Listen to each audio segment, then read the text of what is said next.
I'm just stubborn, man. I just never give up. I mean, there's no world where I ever would have quit. I just when I was 11, I just said I'm going to be a YouTuber. I'm going to die trying, and I meant it. And there was like, even if no one still watches my videos to this day, I would still be going. And so people hate it, but I'm just the most competitive, stubborn person you'll ever meet, and I just never give up. And where did that come from?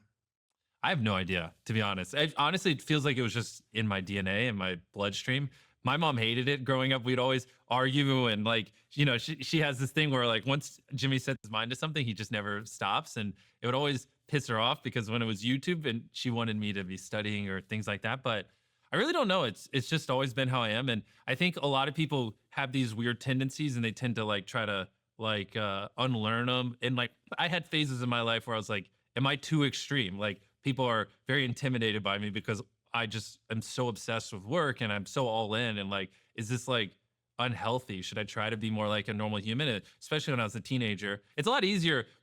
It's funny when you're making lots of money, it's like admirable, it's respectable. It's like, look, those are traits we want. But when you're not successful, you're a lunatic when you have all these traits. And so back then, I'd occasionally be like, man, like, should I try to be more normal? But I just could never do it. Anytime I tried to, I mean, I've mentioned this before, but one of the like things that like I have a memory of that like really is burned in my brain is like people one time like a high schooler told me when I was in middle school, like all you do is talk about YouTube. Like, do you like know how to do anything else? Like you're just like a freak.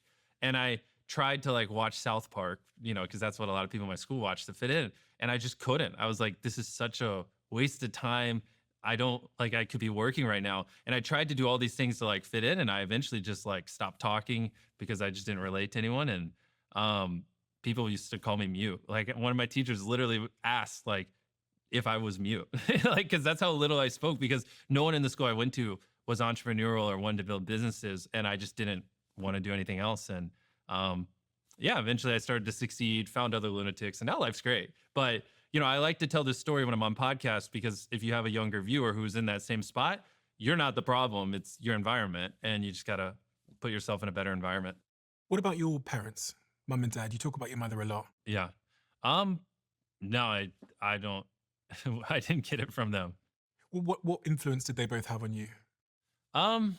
Well, I don't really talk about my dad much. That's a long story. Don't need to get into it. But my mom, honestly, it wasn't it's great now. Me and my mom have a phenomenal relationship, but on the come up it was pretty rough because in 2008 they were over leveraged, so we literally went bankrupt. And